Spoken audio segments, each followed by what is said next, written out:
Welcome back. Well, we're turning now to the developing story with the missing Air Asia jet that disappeared off the coast of Indonesia, carrying 162 people. This is what we know right now. At 5:36 a.m. on Sunday morning local time, Air Asia flight 8501 left Surabaya, Indonesia, headed to Singapore. At 6:12 a.m., one of the pilots asked air traffic control for permission to turn and climb to a higher altitude. Just minutes later, the plane disappeared from air traffic control's radar, and at 7:55 a.m., flight 8501 was officially declared missing.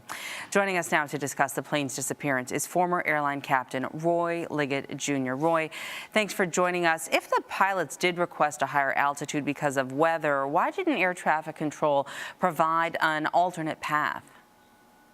Well, apparently what happened in this case was there was conflicting air traffic. So the controller was unable to go ahead and give him a clearance to the higher requested altitude. You can gain altitude as an avoidance method. You can turn left or right in order to attempt to go around thunderstorm activity. And apparently, from what we know in this case, both were attempted. We do have some indication that the aircraft climbed even though the controller did not give the clearance to climb. That in itself is an interesting clue because it would indicate that there may have already existed a rather critical situation at the time.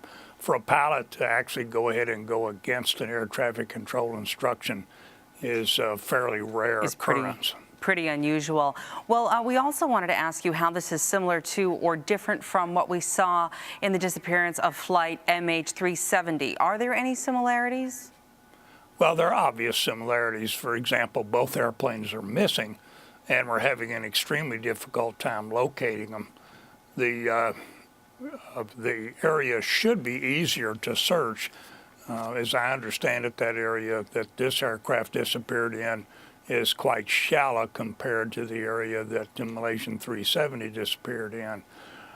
Other than that, and the fact that there was a complete lack of communications on the part of the crew, those appear to be pretty much the similarities. The airspace they were operating in were quite different. Malaysia 370 was in a much more remote location. This is a fairly heavily trafficked airway. They do have radar. They were on radar. Communications is excellent. So there are actually quite a number of differences. Well, if radar was tracking it, though, why don't we know where it went below altitude? Well, we do know at higher altitude where it was. You need to understand air traffic control radar operates basically in two modes. One of them is called the primary radar, and that's the old-fashioned radar system whereby the radar station sends a signal to the aircraft in this case, and it physically bounces off the skin of the airplane and comes back and is displayed on the screen.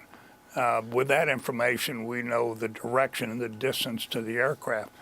Nowadays, we use what's called secondary radar, and that's where the signal is sent up to a receiver in the airplane, which turns around and retransmits it, and that gives us the opportunity to include some data in the information that displays. We don't know whether air traffic control was using primary and secondary radar simultaneously, or whether primary radar, the one that does the skin paint radar, was turned off. It's perfectly legitimate to turn it off, particularly in heavy weather, because the primary radar will not only display the aircraft, but it will also bounce signal off of thunderstorms, and we certainly know there were quite a lot of those present at the time. Exactly. Well, obviously begging the question, wouldn't we want to be avoiding those thunderstorms, but perhaps that was unavoidable at the time. Former airline captain Roy Liggett Jr., thanks so much for joining us for that. Thank you. My pleasure.